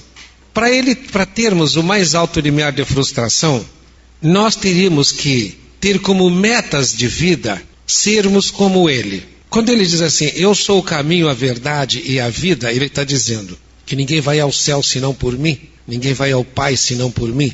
Ele está dizendo, faça aquilo que eu fiz. Olha, gente, eu vim aqui para mostrar para vocês. E vim por amor. Não existe essa história de que eu sou o filho de Deus e que fui sacrificado para carregar os pecados de vocês. Eu vim aqui ensinar como é que se carrega os pecados. E é verdade, eu carrego os pecados de vocês sim. Mas eu carrego os pecados de vocês todos. Não como estão dizendo por aí, para que vocês não tenham o que carregar. Eu carrego os pecados de vocês por solidariedade e amor. Eu carrego os pecados de vocês para que vocês aprendam como é que se deve fazer. E olhe, mas Senhor, isso é tão difícil, não consigo entender. Claro que consegue, é tão simples. Você não carrega os pecados do seu filhinho recém-nascido? Não carrega ele para lá, para cá? O que ele faz você não banca? Até os errinhos dele, não acha graça? É também assim que eu faço. Eu carrego os pecados de vocês, por amor a vocês e por amor ao Pai. Por isso que eu digo, a minha comida é fazer a vontade do meu Pai que está nos céus. Eu só faço a vontade do Pai, não faço outra vontade senão a do Pai. E não podeis fazer duas vontades, ou se faz a de Deus ou a do mundo. Então você, se não quer fazer a do mundo, tem que fazer a de Deus. A sua não conta. São só essas duas vontades. Agora, quando você começa muito eu quero, eu exijo, eu isso, eu aquilo, você está fazendo a vontade do mundo e não a de Deus, não a do Pai. Agora, como é que você vai fazer? Como é que eu carrego os pecados? Como é que o Cristo carrega os pecados? Agora eu vou explicar uma outra coisa para vocês. Alguns aqui já me ouviram, já sabem disso, mas é importante saber, né? Quando você nasce, você é um bebezinho, papai e mamãe cuidam de você. Você, no ventre da mãe, não faz nada. Tudo te é dado pelo céu placentário, através do cordão umbilical. Depois você nasce, e quando você nasce, você é expulso do paraíso.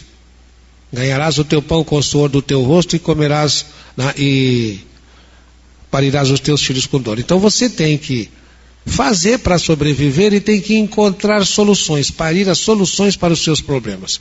Você tem que ser pai das suas soluções. Então logo que você nasce, você tem que começar a mamar, já é trabalho. O seu organismo já trabalha, não é como estava lá dentro do útero. E você vai crescendo, mas papai e mamãe estão cuidando de você. De fora. A sua consciência está terceirizada. Até que, segundo a maioria das legislações do planeta, lá por volta de 21 anos, você é declarado de maior. Então você deixa de ser de menor e passa a ser de maior. Ou seja, você tem autonomia para dirigir o seu destino. Acontece que, muitas vezes, antes mesmo dos 21, antes de você ter essa autonomia, você começa, eu quero, porque você ainda é criança, balifru, e faz exigências, e quer que o universo cuide de você. Você está querendo aquela condição uterina, que o universo cuide de você. Mas aí Jesus vem e diz assim, quem não deixar pai e mãe por amor de mim não é digno de mim. Se você quiser vir após mim, renuncie-se a si mesmo. Ou seja, renuncie aos seus desejos, seus caprichos. Tome a sua cruz e siga-me. Então você tem que assumir a responsabilidade do seu destino. Isso é ter maturidade. Se você não tem maturidade, nem pode dizer que é cristão. Não pode dizer que é cristão se não tiver maturidade. Para ser cristão tem que ter maturidade. Não pode ficar querendo ser cristão e terceirizar as provas. O Cristo que carregue. Né? Até parece que o Cristo é o diabo, né? O Cristo é o Cristo, até parece. A gente não tem aquela história lá do diabo que carregue? Não é o diabo que carrega? Ele fala, o diabo que carregue, né? E a gente está querendo que o Cristo carregue. E muita gente fica feliz da vida porque o Cristo carrega. O Cristo carrega a prova da seguinte maneira. Quando você atinge 21 anos, você se dirige de dentro. Então não precisa mais papai e mamãe cuidar de você. Mas pai e mãe estão ali sempre à sua disposição para te ajudar, não mais para te substituir. A responsabilidade é sua. Na evolução dos mundos, é mais ou menos a mesma coisa. Só muda as condições, né, do macro para o micro. Um planeta ele começa a evoluir e a alma desse planeta é como se estivesse exteriorizada. Até que chega um momento que é como se o planeta completasse também a maioridade. Então a alma é internalizada. A encarnação só termina lá por volta de 28 anos. Até lá você está se formando. Por isso que papai e mamãe precisam ficar cuidando, o mundo cuida de você. Depois você começa a cuidar de você mesmo. E aí você começa a ser pai de outras criaturas de quem você vai cuidar. E vai nesse ciclo repetitivo. O planeta É mais ou menos a mesma coisa. E quando chegou ali por volta do ano zero da era cristã, o planeta, até então, as energias espirituais vinham de fora e de longe. Eram escolas de mistérios, percebe? Eram colégios iniciáticos, em que as pessoas, para fazer um desenvolvimento, tinham que fazer um esforço muito grande, de concentração, de trabalho. Aí o que acontece? Quando Cristo veio, naquele momento, o Cristo estava para entrar, para ser a alma do planeta. Mas acontece que um espírito tem a sede dele no sangue. Você pode sofrer fome, sede, um monte de coisas, mas você não pode sofrer uma hemorragia. Você tem que estancar imediatamente, porque senão você morre. Se você tiver uma hemorragia e não cuidar, você morre. Por quê? Porque o espírito não tem aonde se fixar. Quando Cristo foi crucificado, ele veio, deu todo aquele caminho, 3 anos ensinando e 3 dias exemplificando. Como é que tinha? Tudo que ele ensinou, ele exemplificou. Perdoa, não julgue. Veja, ele sabia que o Pedro ia negá-lo e aceitou. Ele sabia que o Judas ia traí-lo e aceitou. Não condenou ninguém. O soldado na casa de Caifás deu um tapa na cara dele, ele não julgou, ele só perguntou. Ofereceu o outro lado, é dar consciência. Fiz alguma coisa de errado? Não, por que me bates? Se fiz, por que não me ensinas? Por que me bates? Eu sempre digo, eu não queria estar na pele desse cara que ouviu isso, que deve estar até hoje tentando se consertar do que fez. Naquele momento, o Cristo então exemplifica todo o caminho nos 3 dias. E na hora da crucificação, acontece aquela tempestade em Jerusalém. Os céus, diz lá, os céus se abrem e cai uma chuva. Quando cai a chuva, o sangue do Cristo, o soldado romano dá uma lancetada e o sangue do Cristo entra para o planeta. A partir daquele momento, o Cristo dirige o planeta de dentro. Então o nosso planeta tem uma alma.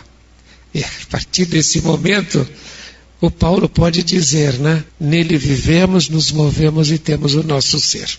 Então você não precisa pensar que você vai encontrar o Cristo longe e tal, Quando ele diz assim no Apocalipse, diz que eu estou à porta e bato. Se alguém ouvir a minha voz, abrir, me convidar para entrar, eu entrarei e cearei contigo, farei morada em teu coração. Cear com você, imagine você cear com o Cristo. O que você vai oferecer para ele? Que comida?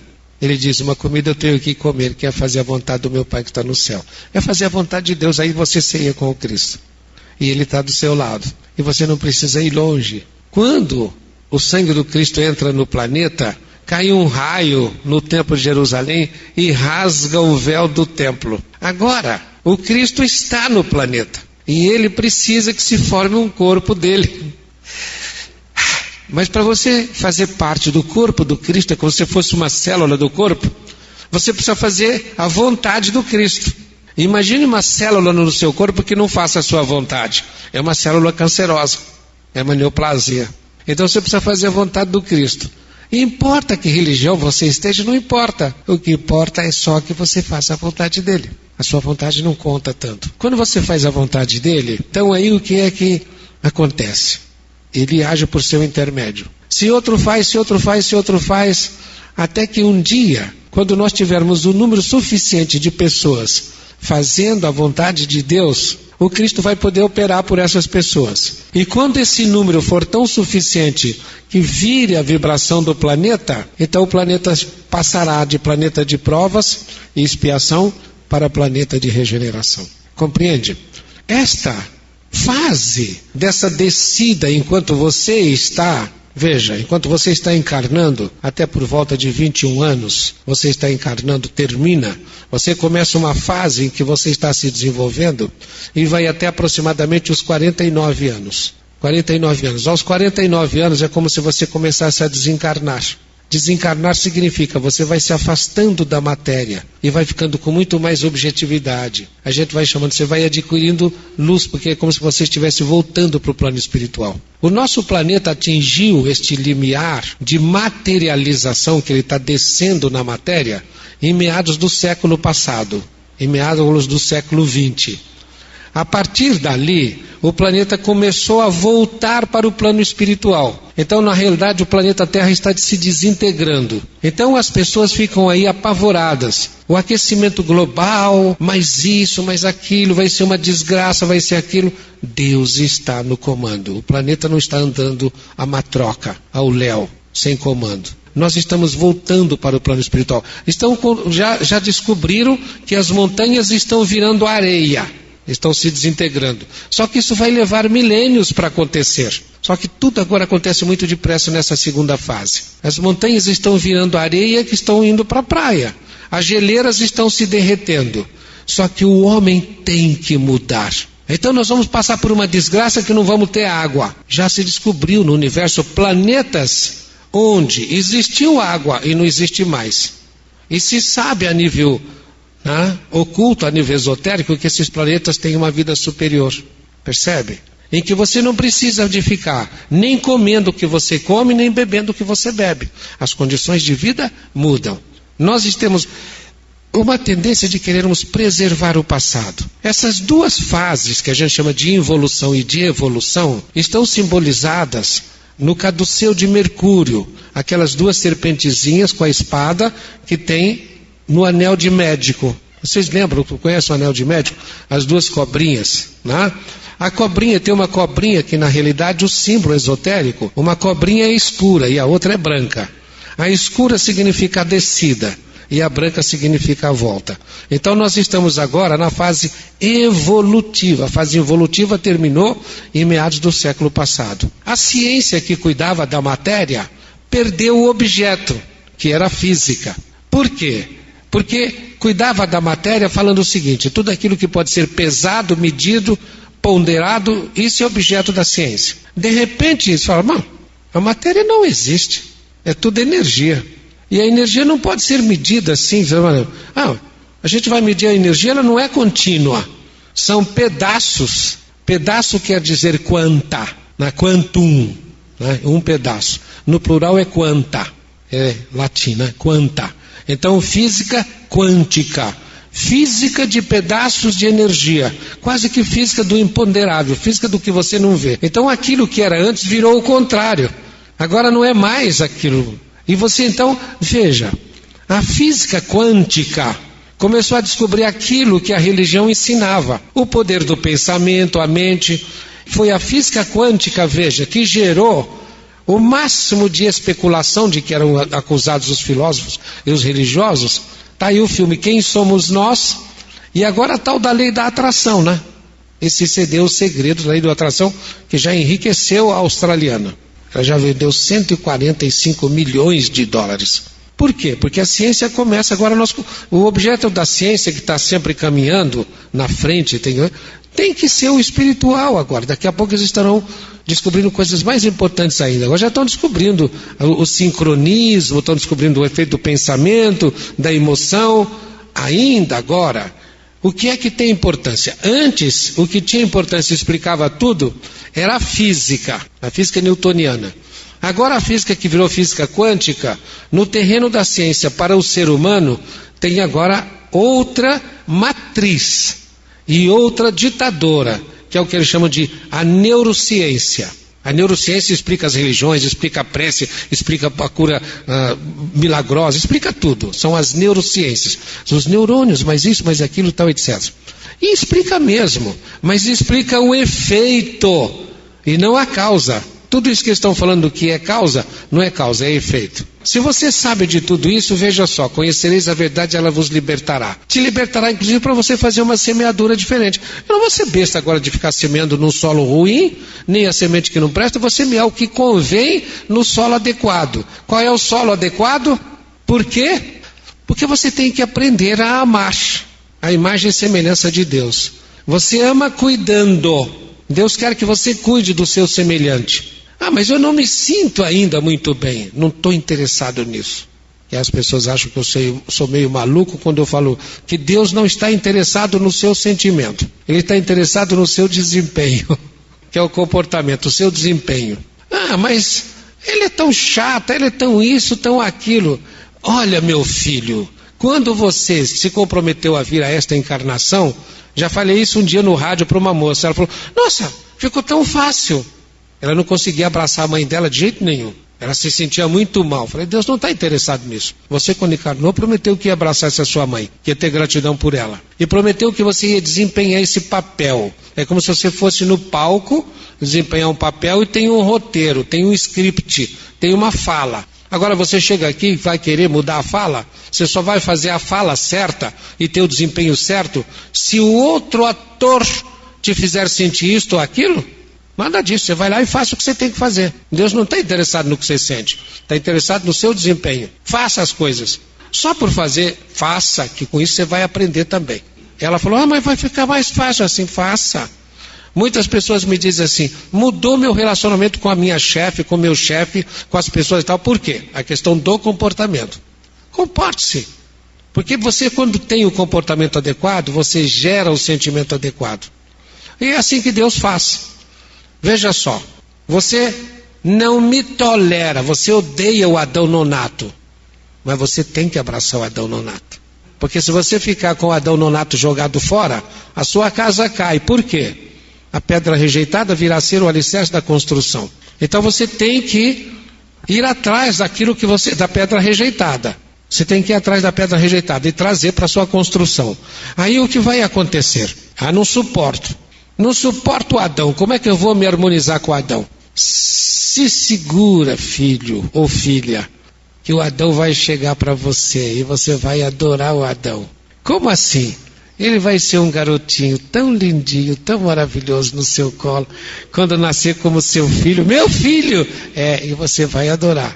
Porque talvez você não suporte o Adão, que fala as coisas, que faz exigências, mas quando você tiver um Adão que você controle completamente, aí inclusive você pode até pensar inconscientemente, sem saber, falando, aí bandido, chegou agora, quem dá as cartas sou eu, você vai ver uma coisa, viu? O Alexandre Sec, um médico de Curitiba, amigo da gente, né?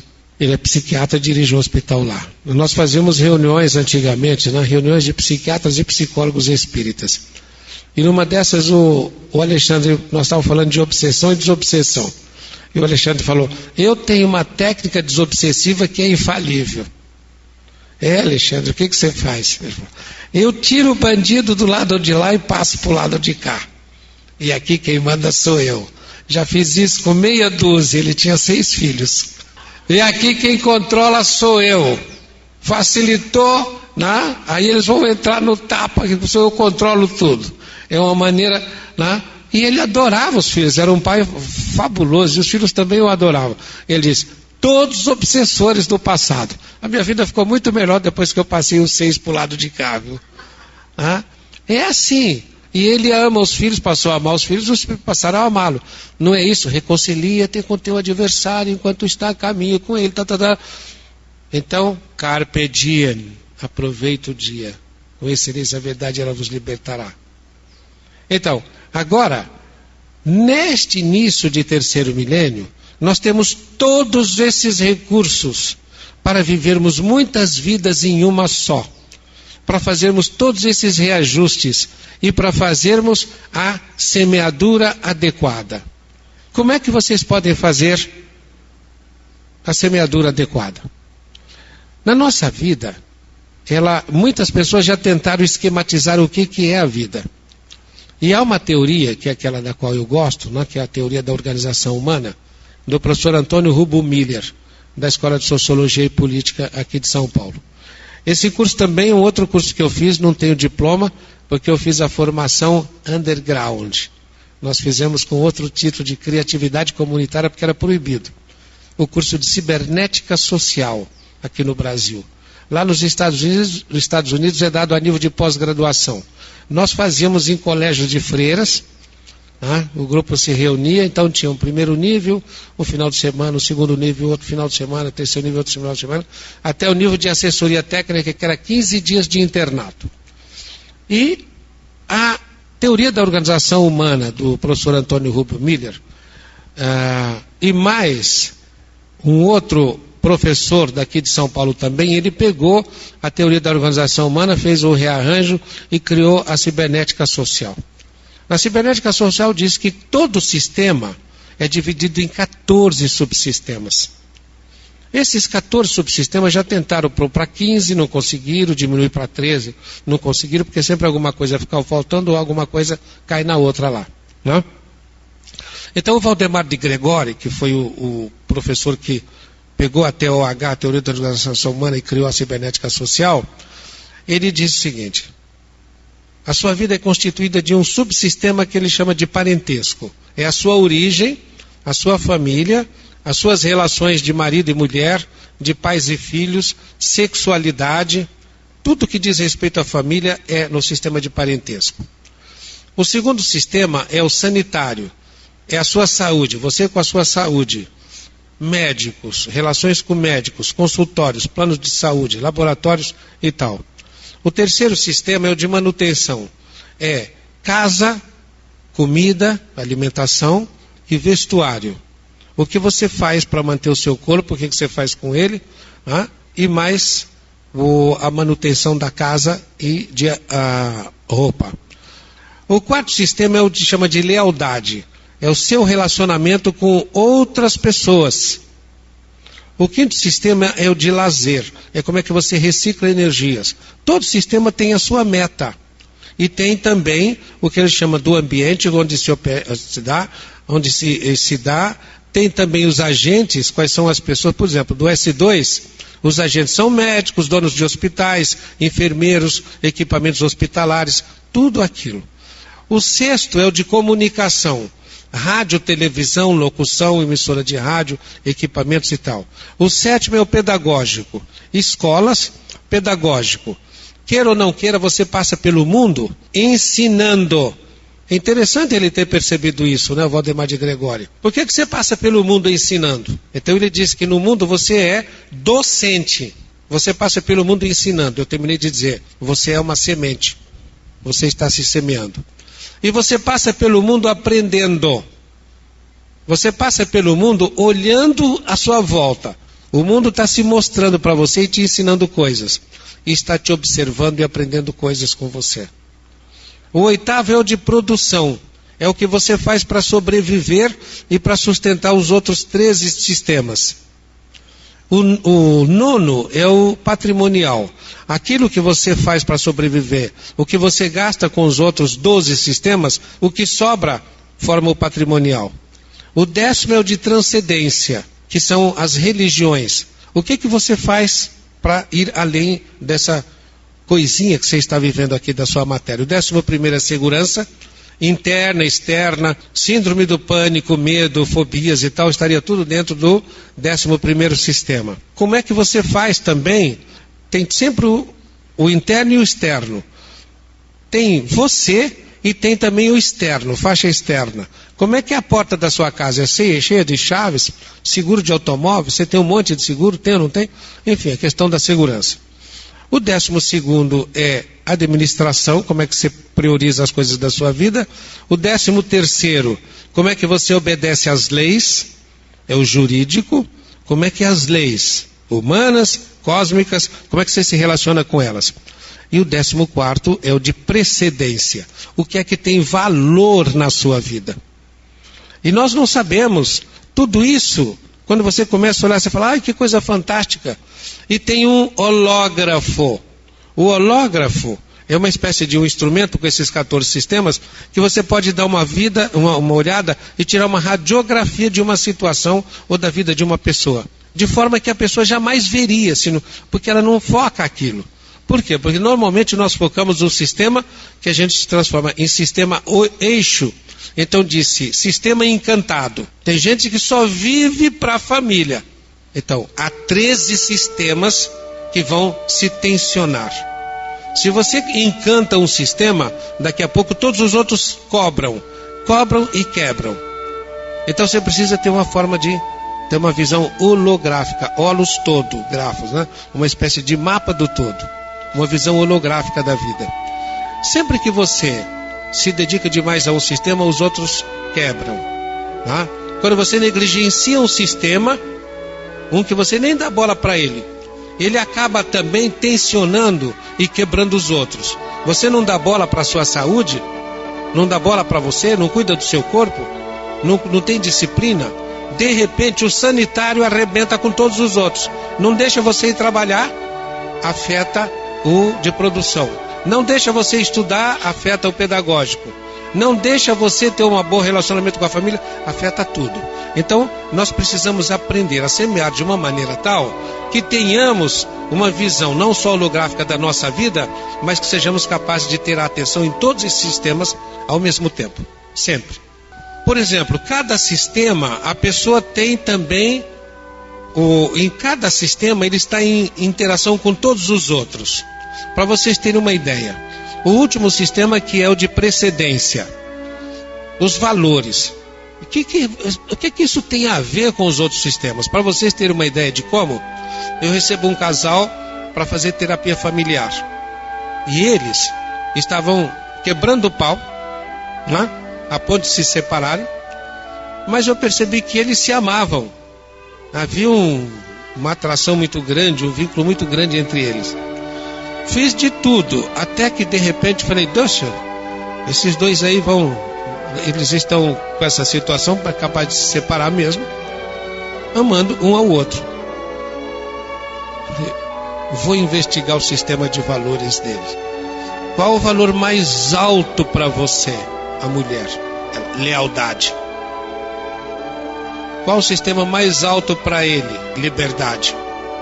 O valor mais alto para ele, liberdade. Aí eu fui ainda descobrir aonde a coisa estava.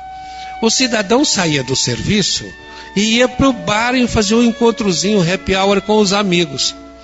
E ela ligava para ele, onde é que você está? Estou com os meus amigos aqui, daqui a pouco vou para casa. Ela ficava uma arara. Olha só, que lealdade que ele tem comigo, que ele me larga pelos amigos dele.